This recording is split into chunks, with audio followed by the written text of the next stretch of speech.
नमस्कार। कहानी बैरल में आपका स्वागत है। लीजिए पेश है आचार्य चतुर्सेन शास्त्री द्वारा लिखित उपन्यास वैशाली की नगरवधू भाग 18। न जाने विधाता ने उसे किस क्षण में गढ़ा था। कोई चित्रकार न तो उसका चित्र ही अंकित कर सकता था, न कोई मूर्तिकार वैसी मूर्ति ही बना सकता था।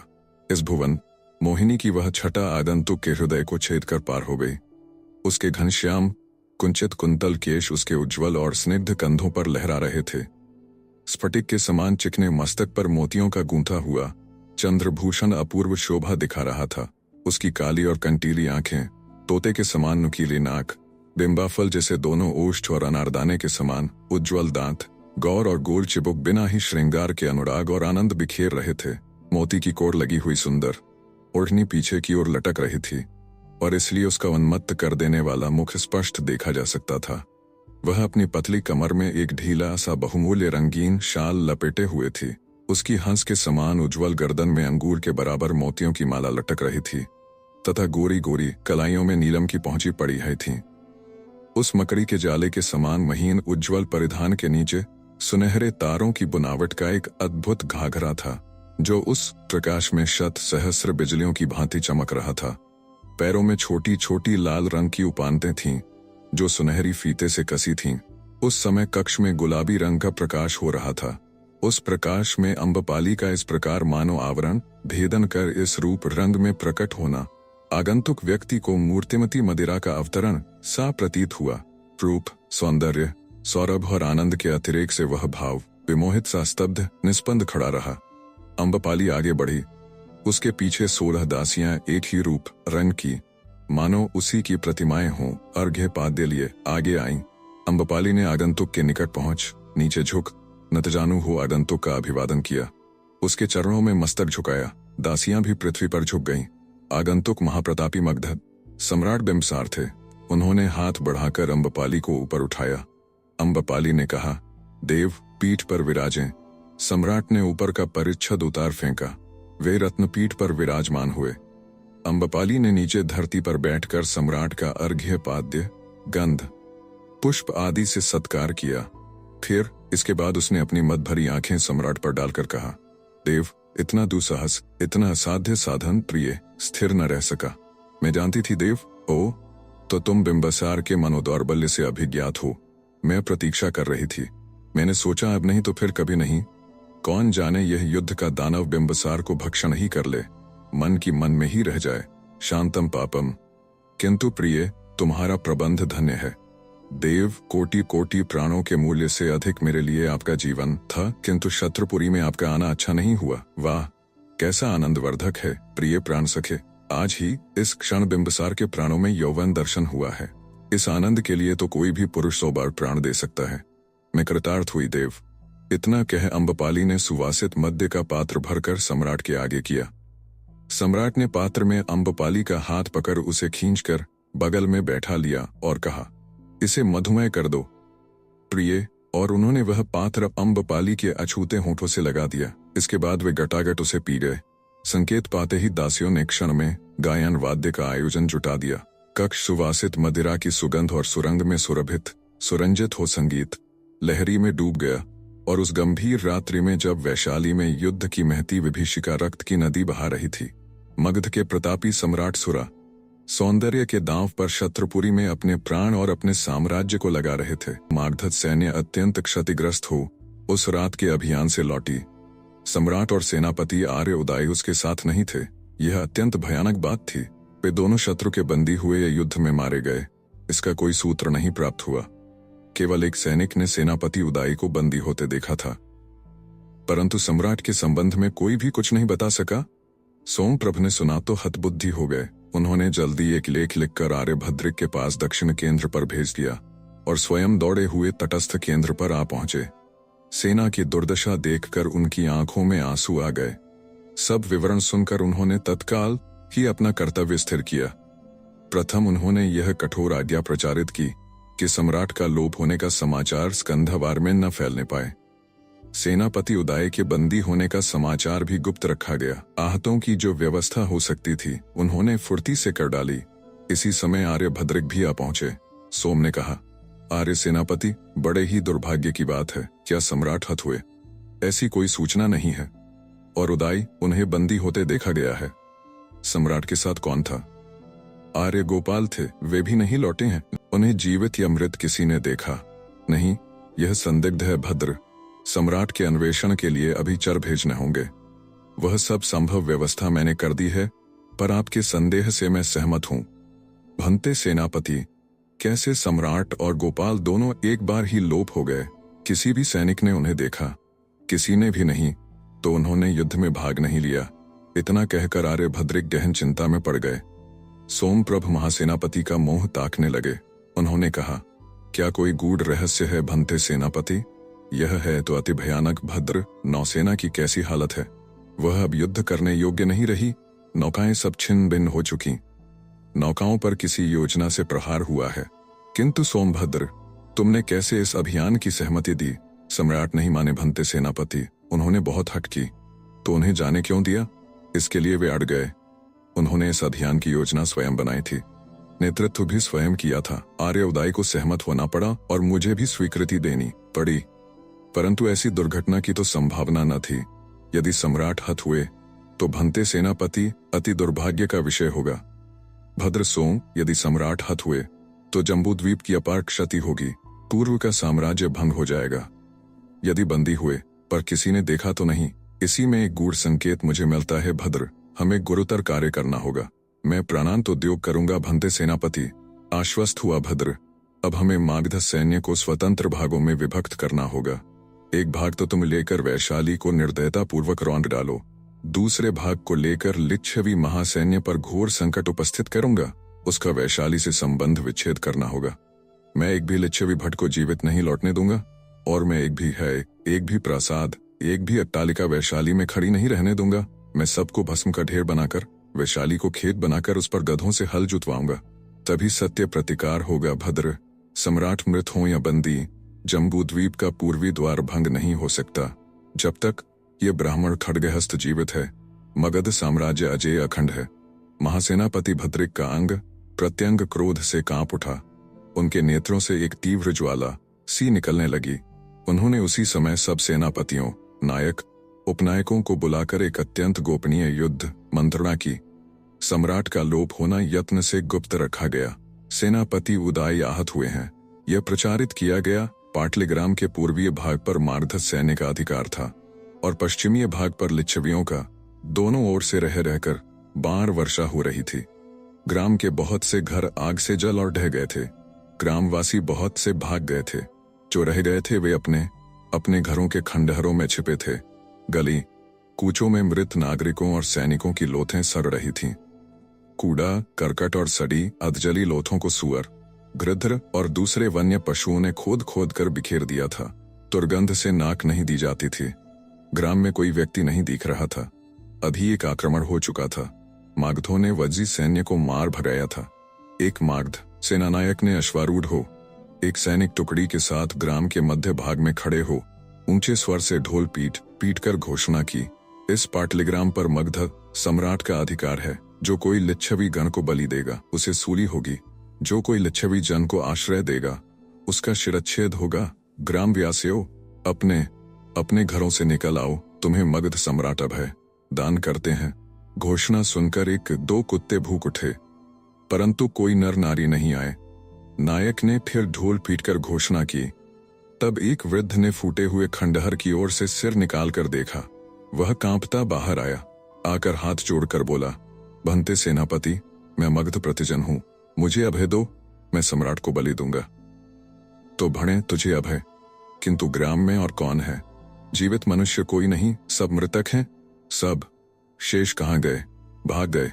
तुम क्यों नहीं भागे? भाग नहीं सकता भंते सेनापति। वृद्ध हूँ, जर्जर हूँ, शक्तिहीन हूँ। तो भणे तू मागध प्रतिजन है ना? हाँ सेनापति। तो तुझे अभय है। मगध सम्राट को बलि देगा? दूंगा सेनापति। इसी समय बाणों की वर्षा करती हुई लिच्छवी सैन्य की एक टुकड़ी ने इस मार्धक टुकड़ी पर आक्रमण किया। उसका ढोल छीन लिया। कुछ सैनिक मारे गए, कुछ भाग गए। बूढ़ा फिर भर के छप्पर के पीछे छिप गया। लिच्छवी नायक ने ढोल पीटकर घोषणा की, इस पाटलिग्राम पर लिच्छवी गण का अधिकार है। जो कोई मागधजन को आश्रय देगा उसे सूली होगी। पाटलिग्राम वासियों, सुनो, बाहर आओ। प्रतिज्ञा करो कि तुम वज्जीगण को बलि दोगे, तुम्हें अभय। वृद्ध ने फिर सिर निकालकर देखा, कांपते कांपते बाहर आया। आकर उसने सेनापति नायक को अभिवादन किया। नायक ने पूछा, ग्राम के और जन कहाँ हैं? जीवित सब भाग गए, मृत यत्र तत्र पड़े हैं, कुछ को वन्य पशु खा गए। तुम नहीं भागे? भाग नहीं सकता भंते, अशक्त हूं। क्या ग्राम में अन्य पुरुष नहीं है? जीवित नहीं भंते? तो सुनो, तुम अब से वज्जीगण शासन के अधीन हो। अच्छा भंते, वज्जीगण को बलि देना होगा। दूंगा भंते, मार्धों को आश्रय देने से सूली होगी। समझ गया भंते? तो तुझे अब है। नायक अपनी सेना लेकर सरती लोथों के बीच से होकर चला गया। वृद्ध फिर घर के खंडहर में जा छिपा। सोम ने सांब को बुलाकर कहा, सांब, तू अभी मधुवंजा और महाराज विदुर्भ से कह कि चापाल, चैत्य, सप्ताम्र चैत्य, कपिना चैत्य में प्रच्छन्न सैन्य को लेकर चारों ओर आग लगाते हुए संपूर्ण दुर्गों और शत्रुओं को सुरक्षित करते हुए दक्षिण वाम पार्श्व वैशाली की ओर बढ़े। मार्ग में जो घर, जो खेत, जो जनपद मिले नष्ट करते जाएं तथा ज्यों ही इधर दक्षिण पार्श्व से वैशाली कोट पर आक्रमण होवे, सुरक्षित 50 सहस्र मागध भट्ट और 50 सहस्र अपनी कोसल सैन्य लेकर दुर्धर्ष वेग से वैशाली को रौंद डालें। उनसे कहना, कल हम वैशाली की उन्मुक्त अभिषेक पुष्करिणी में एक ही काल में अपने अपने खड्ग धोएंगे। जा, सूचना देकर सूर्यास्त से पूर्व ही तू आकर मैं जहां जिस दशा में हूं संदेश दे। सांब गंभीर मूर्ति हो चला गया। सोम ने अब अपना प्रच्छन्न महास्त्र रथ मुशल उद्घाटित किया। अस्त्र का बारीकी से निरीक्षण किया, उसकी यंत्र कला को यथावस्थित किया। तदनंतर सामने हाथी, पक्ष स्थान में अश्व, उरस्य में और रथ कक्ष में तथा पदाति प्रतिग्रह करके अप्रतिहत व्यूह की रचना की। इस व्यूह में 12 सहस्त्र हाथी, 60 सहस्त्र अश्वारोही, 8 सहस्त्र रथी और 2.5 लाख पदातिकों ने योग दिया।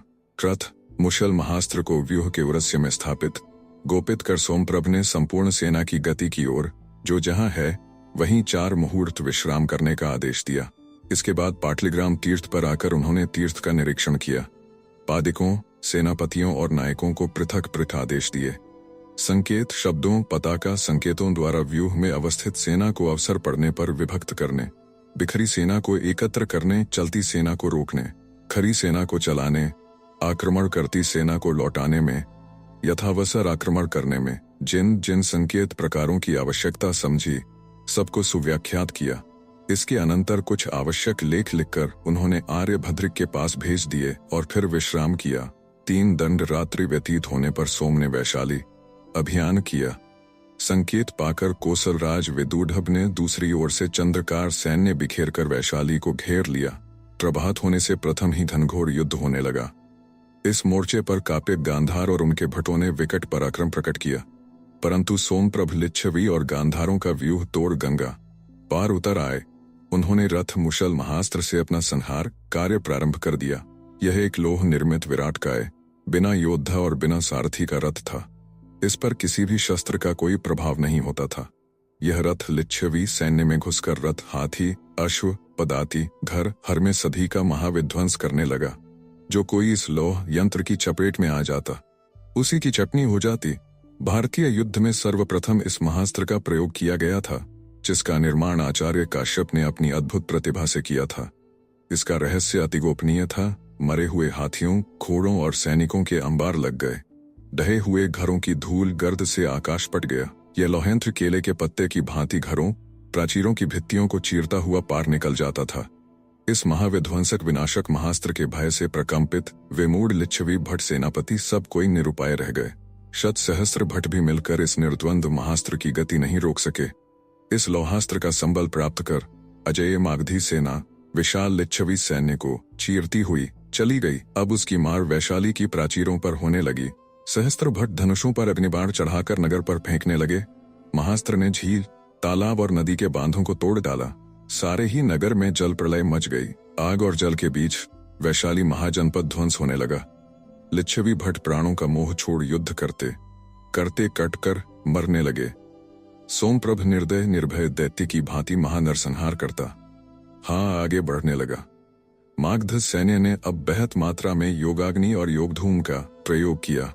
औपनिषद पराघात प्रयोग भी होने लगे। मदन योग, दूषी विषी अंधाहक के आक्षेप से शत्रु के सहस्त्रों हाथी, घोड़े और सैनिक उन्मत्त, बधिर और अंधे हो गए। 4 दंड दिन रहते सोमप्रभ वैशाली के कोट द्वार पर जा टकराए। इसी समय कोसलराज विदुडभ भी अपनी सुरक्षित चमू लेकर वैशाली की परिधि पार कर वैशाली के अंतःकोट पर आ धमके।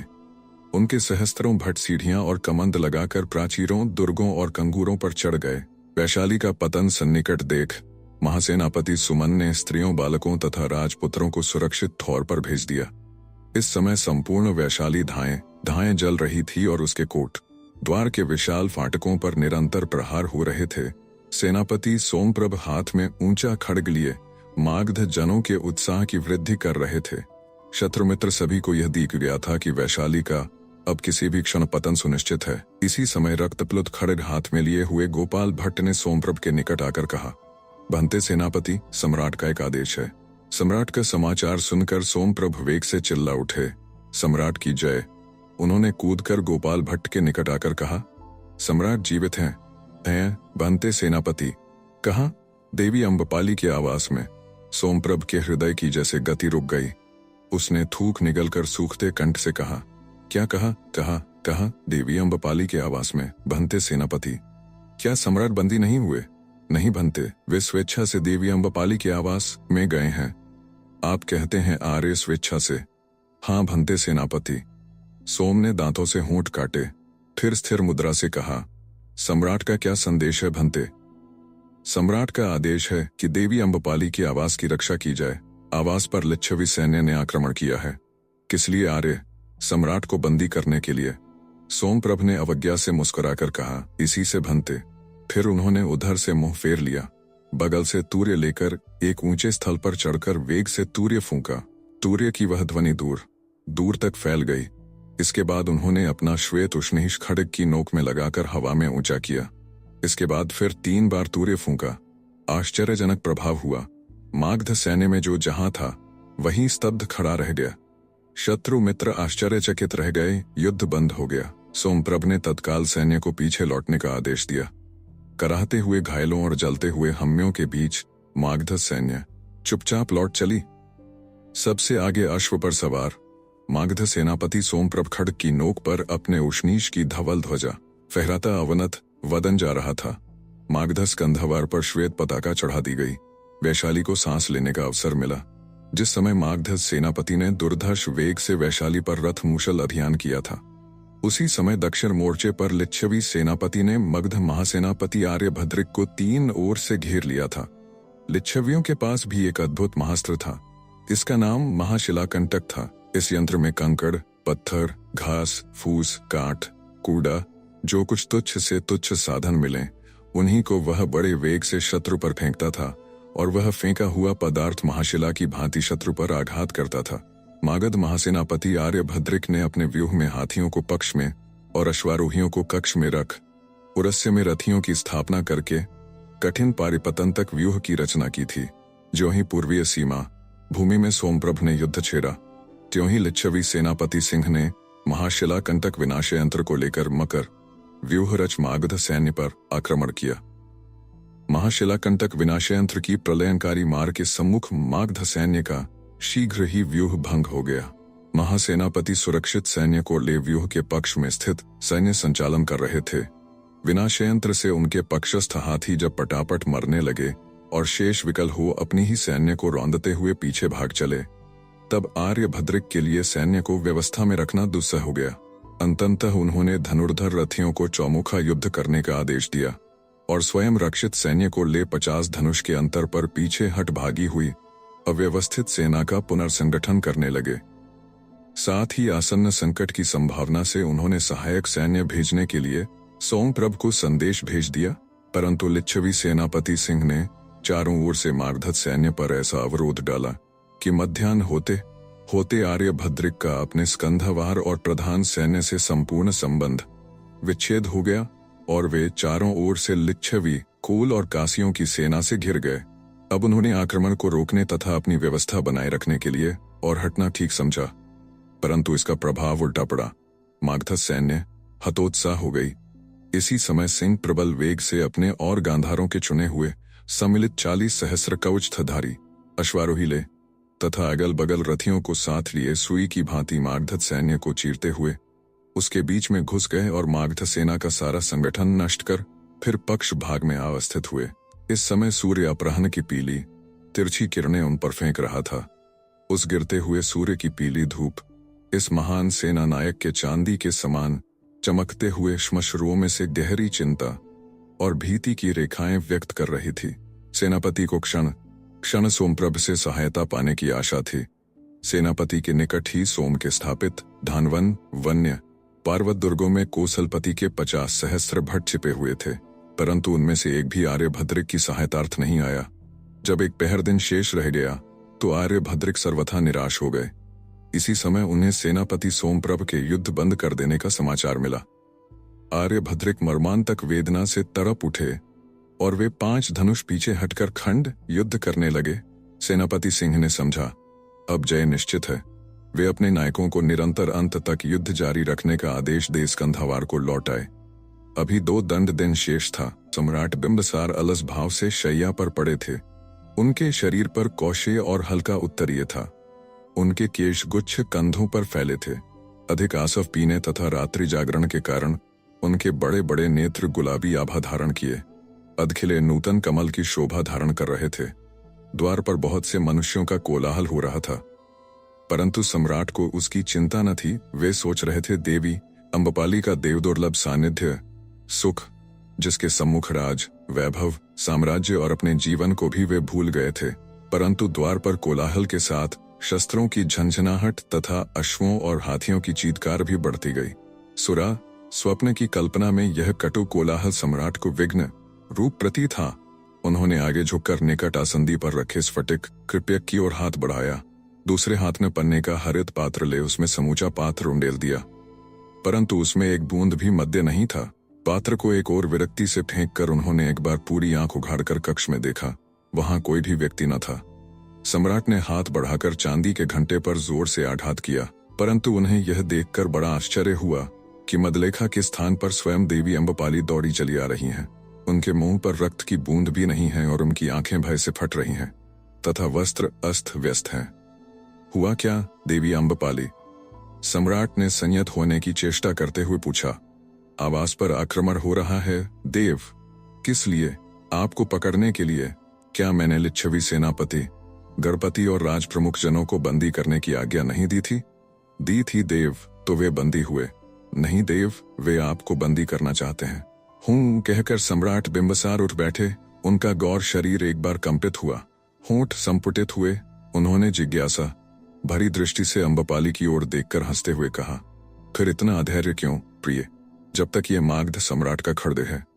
उन्होंने अपने निकट रखे हुए अपने खड्ग की ओर देखकर कहा, देव, मुझे कुछ अप्रिय संदेश सम्राट से निवेदन करना है। अप्रिय संदेश? युद्धकाल में यह असंभाव्य नहीं। तुम क्या कहना चाहती हो देवी अम्बपाली? देव, सेनापति उदाई मारे गए, सम्राट ने चीत्कार कर कहा, और आर्यभद्रिक निरुपाय और निर्वलंब हैं। वे घिर गए हैं और किसी भी क्षण आत्मसमर्पण कर सकते हैं।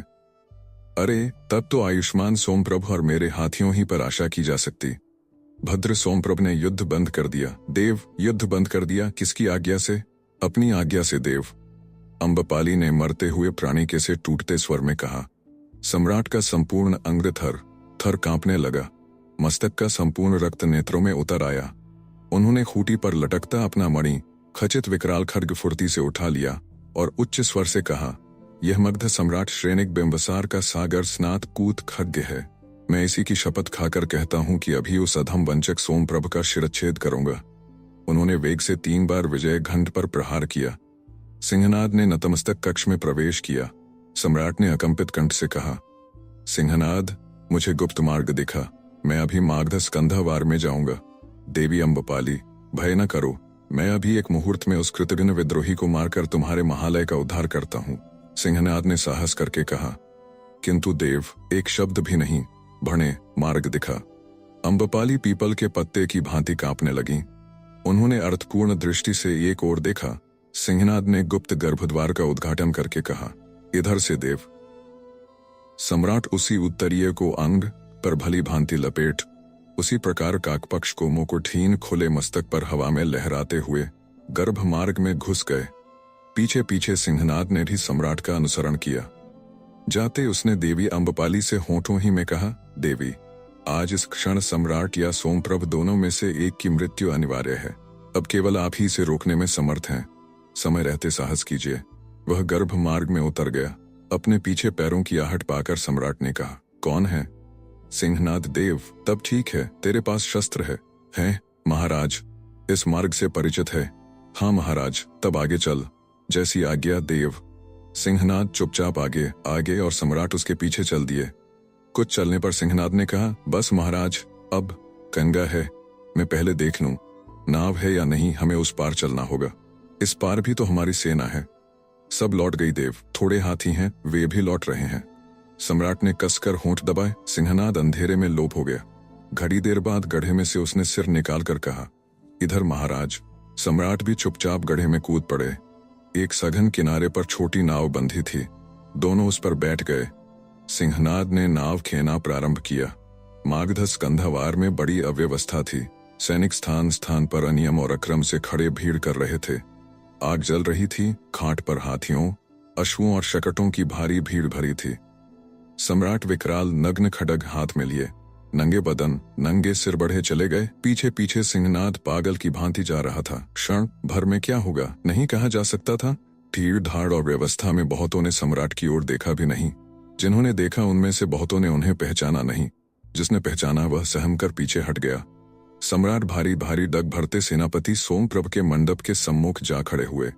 द्वार पर 2 शूलधारी प्रहरी खड़े थे। उनके कवच अस्तंगत सूर्य की पीली धूप में चमक रहे थे। सिंहनाद ने धीरे से आकर उनके कान में कुछ कहा। वे सहमते हुए पीछे हट गए। आगे सम्राट और पीछे सिंहनाद ने मंडप में प्रवेश किया। मंडप में नायक, उपनायक, सेनापति सब विषण वदन मुंह लटकाए खड़े थे। सेनापति सोमप्रभ एकाग्र हो कुछ लेख लिख रहे थे। हठात सम्राट को नंगे सिर, नंगे शरीर, विकराल खड्ग हाथ में लिए आते देख सभी खड़े हो गए। सम्राट ने कठोर स्वर से पुकारा, सोम। सोम ने देखा। उसने पास पड़ा हुआ खड्ग उठा लिया और वह सीधा तनकर खड़ा हो गया। उसने सम्राट का प्रतिवादन नहीं किया। सम्राट ने कहा, तूने युद्ध बंद कर दिया? हाँ। किसकी आज्ञा से? अपनी ही आज्ञा से। किस अधिकार से? सेनापति के अधिकार से। मेरी आज्ञा क्यों नहीं ली गई? कुछ आवश्यकता नहीं समझी गई। युद्ध किस कारण बंद किया गया?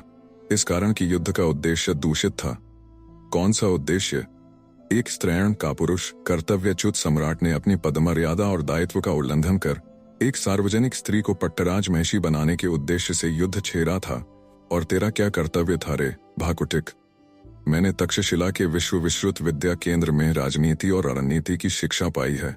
मेरा यह निश्चित मत है कि साम्राज्य की रक्षा के लिए साम्राज्य की सेना का उपयोग होना चाहिए, सम्राट की अभिलाषा और भोग लिप्सा की पूर्ति के लिए नहीं। क्या सम्राट की मर्यादा तुझे विदित है?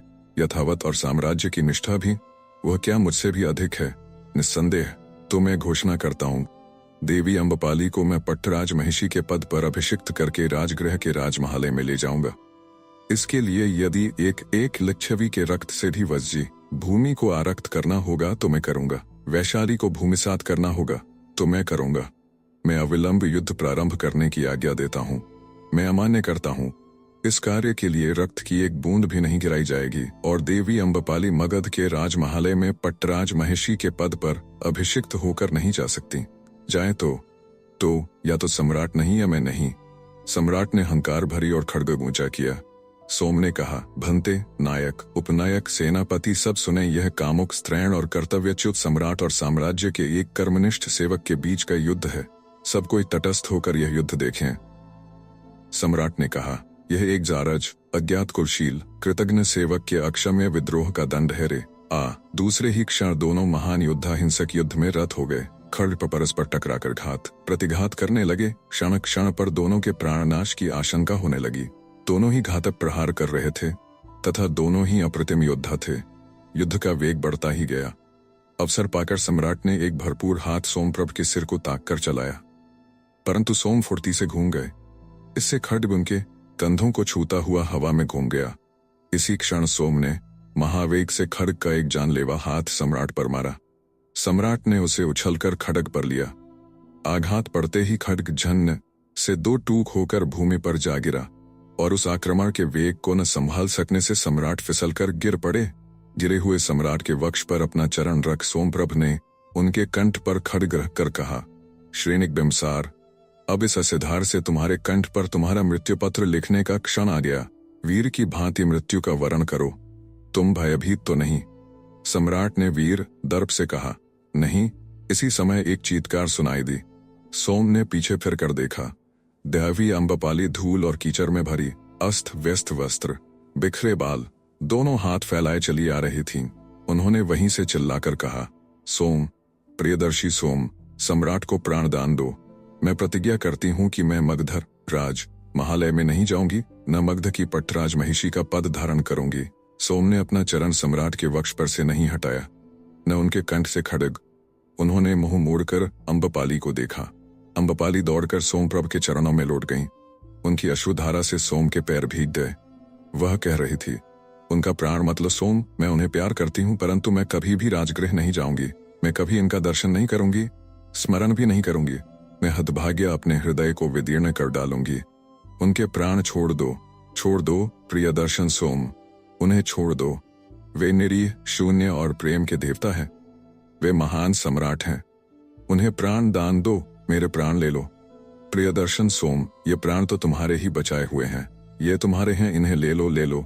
अम्बपाली इस प्रकार विलाप करती हुई सोम के चरणों में भूमि पर पड़ी मूर्छित हो गई। सोम ने सम्राट के कंठ से खड्ग हटा लिया, वक्षस्थल से चरण भी हटा लिया। उन्होंने गंभीर भाव से आज्ञा दी, सम्राट को बंदी कर लो। मैं उन्हें प्राणदान देता हूं, परंतु उन्हें युद्ध अपराधी घोषित करता हूं। कर्तव्य पालन न करने के अभियोग में सैनिक न्यायालय में उनका विचार होगा, और देवी अम्बपाली को यत्न से लिच्छवी सेनापति के अधिकार में पहुंचा दो। इतना कहकर सोमप्रभ मंडप से बाहर चले आए। उस समय सूर्यास्त हो चुका था और चारों दिशाओं में अंधकार फैल गया था। 152 सिंह दक्षिण युद्ध क्षेत्र की कमान गांधार कापेप को सौंपकर उड़काचेल केंद्र में लौट आए। यहाँ आकर उन्होंने अनेक लेख लिखे, बहुत से आदेश प्रचारित किए। इसके बाद उन्होंने उल्काचेल के उपनायक अभिति को बुलाकर कहा, सूर्यास्त में अब केवल एक घड़ी शेष है, काप्यक का कुछ न कुछ संदेश मिलना चाहिए। मुझे आश्चर्य है विलंब क्यों हो रहा है। कुछ पंक्तियां लिखकर इन्हें प्रियवर्मन के पास पश्चिमी रणस्थल पर तुरंत भेज दो मित्र, और तनिक पुष्पमित्र से पूछो कि पाटलिग्राम को क्या रसद की नावें भेज दी गई हैं। हाँ, शुक से कहना थोड़ा शूकर मार्दव और मधुगोलक ले आए, पर मांस गर्म हो, प्रातः बिल्कुल ठंडा था। और कुछ सेनापति, वह मानचित्र मुझे दो। तनिक कुछ सोचकर निश्चय कुछ घटिकाओं ही की बात है। काप्यक अभी ही कार्य समाप्त कर लेगा, परंतु आर्यभद्रिक महान सेनापति हैं, फिर भी अब यहाँ से उनका निस्तार नहीं है। यह कहकर सेनापति सिंह ने मानचित्र पर उंगली से एक स्थान पर संकेत किया। तो सेनापति यहीं पर समाप्ति है, यदि आर्यभद्रिक आत्मसमर्पण कर दें। शुक्र ने आकर मधुगोलक और शूकर मार्दव रख दिया। उसने कहा, भंते प्रातः चूक हो गई। अच्छा, चूक रसोई घर ही तक रखा कर शुक समझा। जी हाँ, नायक ने कहा, पाटलिग्राम को नावें भेजी जा चुकी हैं। सेनापति, ठीक है मित्र, एक लेख देकर ये सब मागधों के लूटे हुए और अपहृत शस्त्रास्त्र है ना, इन्हें अभी उल्काचेल ही में रहने दो मित्र। एक सैनिक ने सूचना दी, महासेनापति सुमन आए हैं। सिंह ने उठकर उनका स्वागत किया और कहा, इस समय भंते सेनापति, आपके आगमन का तो मुझे गुमान भी न था। आयुष्मान, तेरे उत्तेजक संदेश को पाकर स्थिर न रह सका। बैठ आयुष्मान। किंतु यह क्या चमत्कार हो गया, पराजय जय में परिणत हो गई। ऐसा ही हुआ भंते सेनापति। मनुष्य की भांति जातियों के, राष्ट्रों के, राज्यों के भी भाग्य होते हैं। दोनों बैठ गए। महासेनापति ने कहा, सुना तूने सिंह, सोमप्रभ ने सम्राट को बंदी कर लिया है और देवी अम्बपाली को आयुष्मान सोमप्रभ के सैनिक मुझे सौंप गए हैं।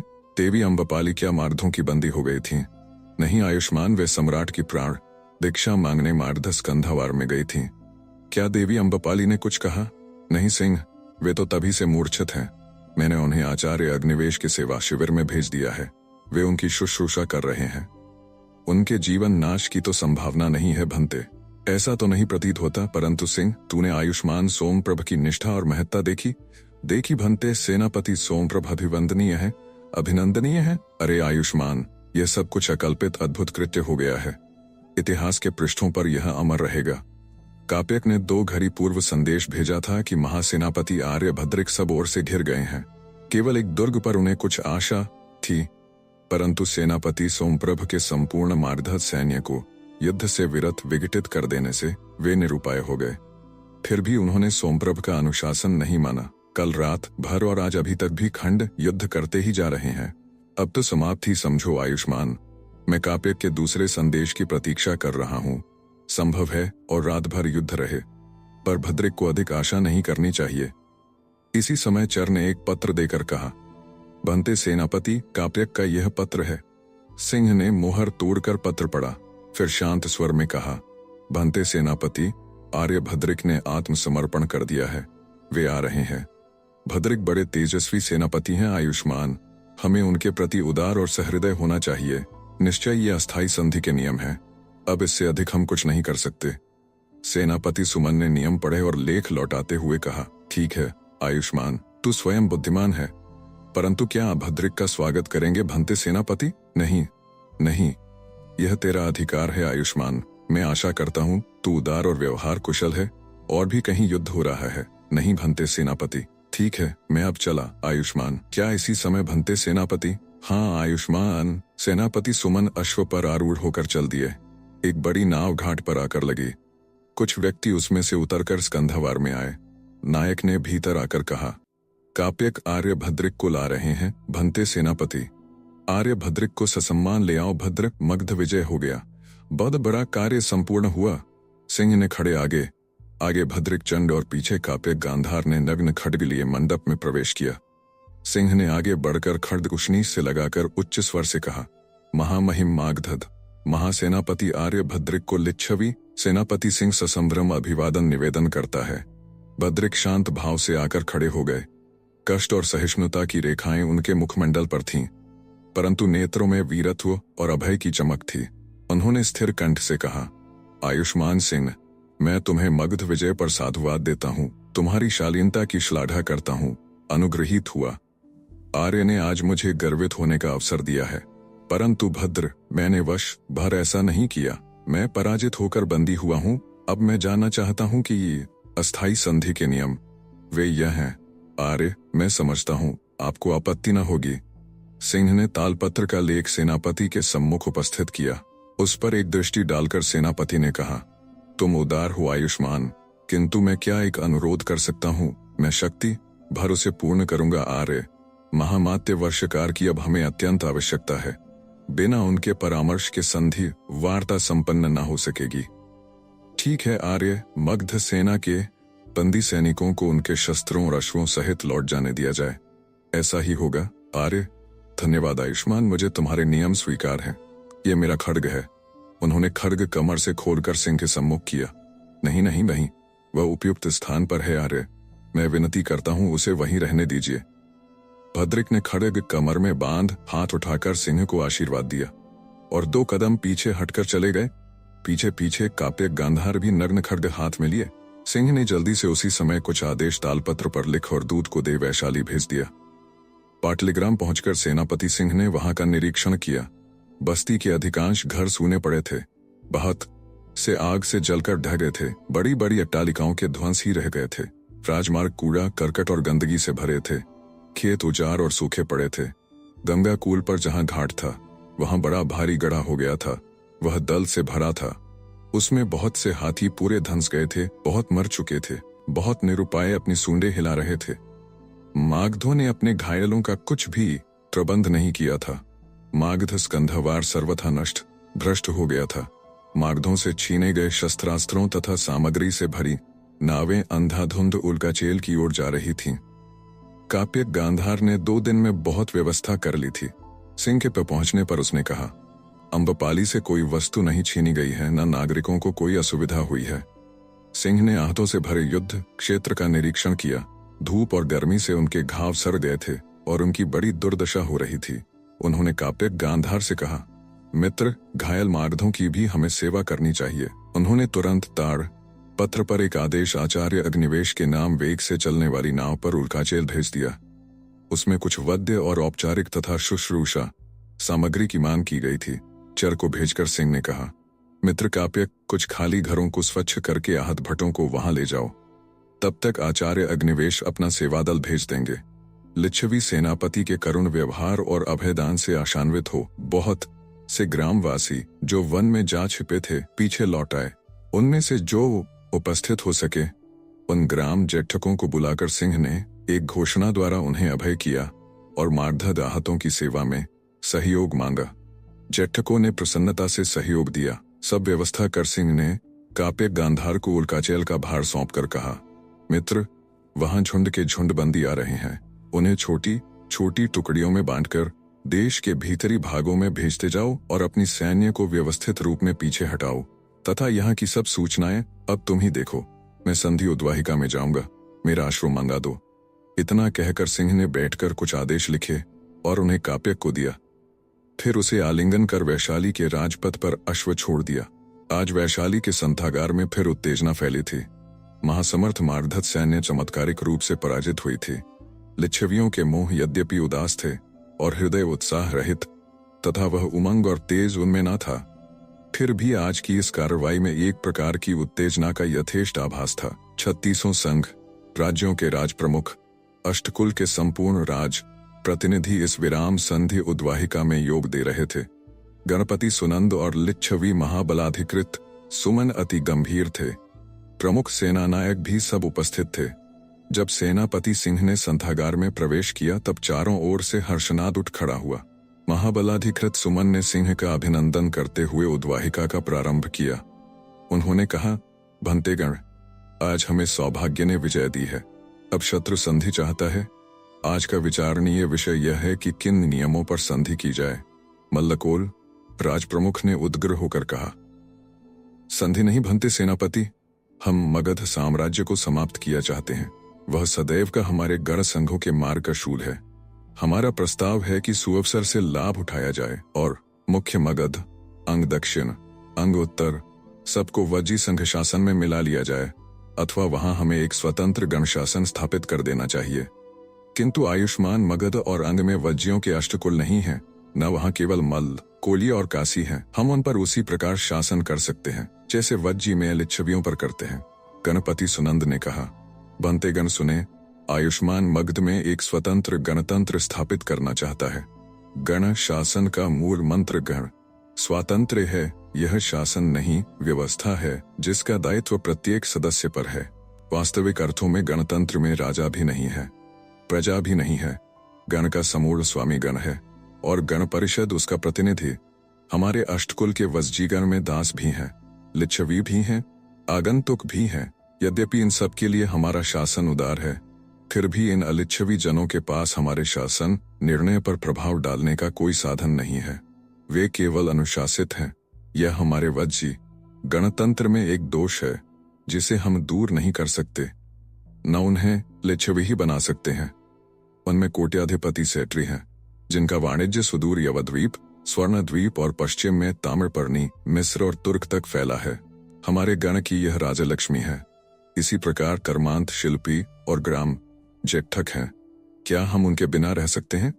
ये सब अलिच्छवी हैं और ये सभी वज्जी गणतंत्र अनुशासित हैं। बहुधा हमें इन अलिच्छवियों द्वारा असुविधाएं उठानी पड़ती हैं। अब यदि हम अंग और मगध साम्राज्य को वज्जी शासन में मिलाते हैं तो हमारी ये कठिनाइयां असाधारण हो जाएंगी और हमारी गण प्रणाली असफल हो जाएगी। यदि आप किसी लिच्छवी जन को वहां का शासक बनाकर भेजेंगे तो वह प्रजा के लिए और प्रजा उसके लिए पराई होगी। यदि कोई अलिच्छवी जन वहां का शासक बन जाएगा तो फिर दूसरा मुंदत साम्राज्य तैयार समझना होगा। वह जब प्रभुता और साधन संपन्न हो जाएगा तो हम उसे सहज ही हटा नहीं सकेंगे। परंतु भंते, हम इन आए दिन के आक्रमणों को भी तो नहीं सह सकते। एक मल्ल राजपुरुष ने कहा, बनते राज प्रमुख, इससे भी गंभीर बात और है। यदि एक बार भी मगध सम्राट जीत जाएगा तो वह निस्संदेह हमारे गणराज्य को नष्ट कर देगा और हमारी गण ही की अलिच्छवी प्रजा समान अधिकार मांगेगी। इसका अभिप्राय स्पष्ट है कि दोनों अधिकार च्युत होंगे और गण स्थान पर साम्राज्य स्थापित हो जाएगा। यही सत्य है भंते सेनापति, अर्थात हमारी विजय से उनकी कुछ हानि नहीं है और उनकी एक ही विजय हमें समाप्त कर सकती है। यही तथ्य है भंते राज प्रमुख।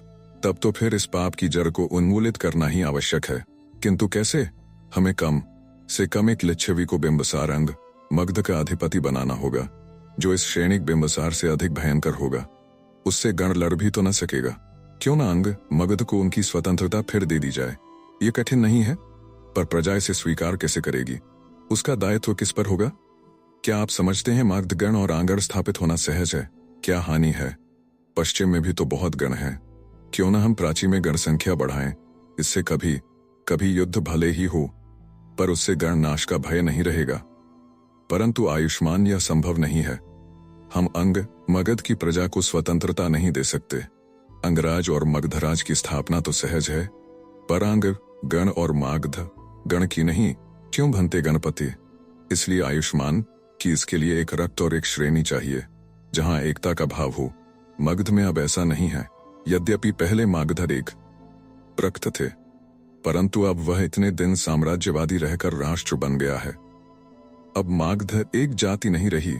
अब तो वहां के ब्राह्मण, क्षत्रिय, आर्य भी अपने को मागध कहते हैं। मागध का अर्थ है मागध साम्राज्य का विषय। मागध में ब्राह्मण क्षत्रिय ही नहीं, मागध शिल्पी, मागध चांडाल भी हैं। ये अब असम वर्ग हैं। इनकी अपनी श्रेणियां हैं, ये कभी भी एक नहीं हो सकते। वह श्रेणियों की खिचड़ी है, वहां गणतंत्र नहीं चल सकेगा। ऐसा है तब तो नहीं चल सकता। अब सिंह सेनापति ने कहा, भंते राज प्रमुख गण, मैं इस बात पर विचार करता हूं कि मनुष्य शरीर की भांति राजवंश का भी काल है। राजवंशों का तारुण्य अधिक भयानक होता है, वृद्धावस्था उतनी नहीं।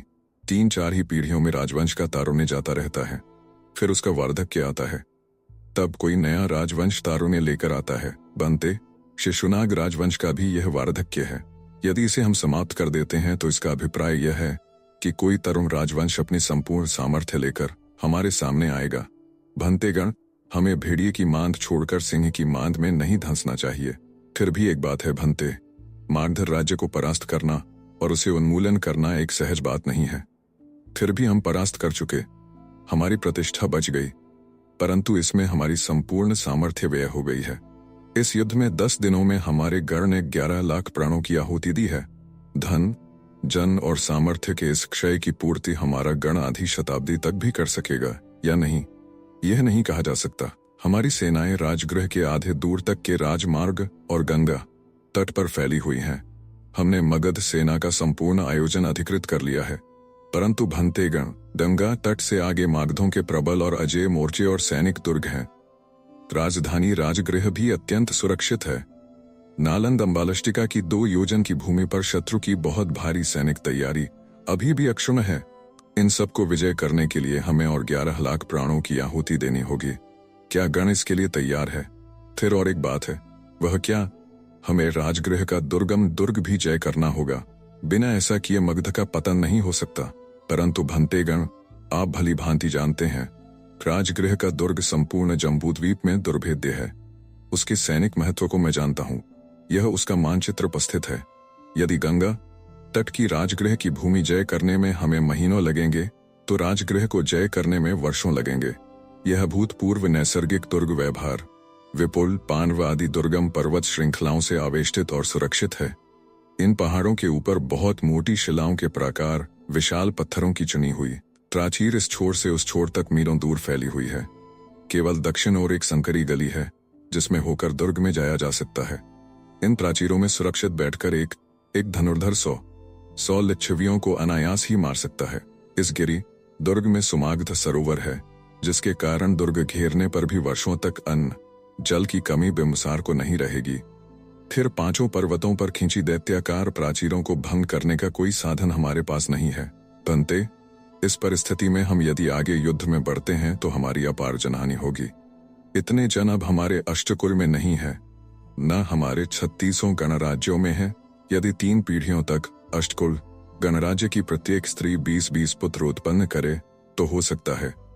सो भंतेगण, यदि हमने राजगृह जय करने का साहस किया तो सफलता तो संदिग्ध है ही, अपार धन जन की हानि भी निश्चित है।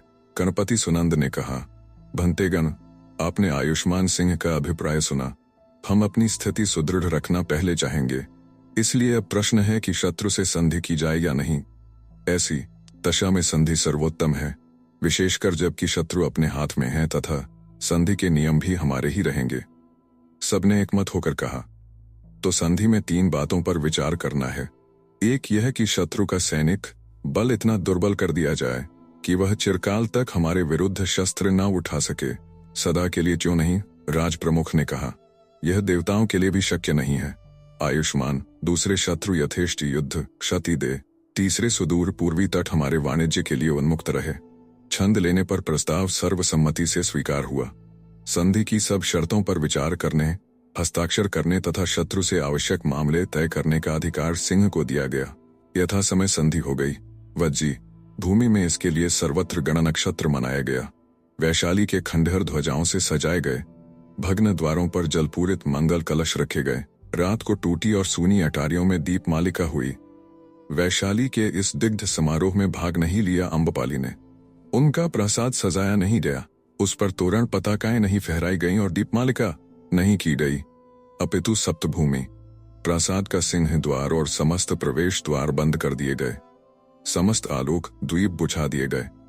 उस आनंद और विजयोत्सव में राग रंग के बीच देवी अम्बपाली और उसका विश्व विश्रुत प्रासाद जैसे चिरनिद्रा में सो गया। युग युग के लिए आप सुन रहे थे कहानी बैरल से आचार्य चतुर्सेन शास्त्री द्वारा लिखित उपन्यास वैशाली की नगरवधू भाग 18। वीडियो पसंद आया तो इसे लाइक करिए और चैनल को भी सब्सक्राइब कीजिए। धन्यवाद।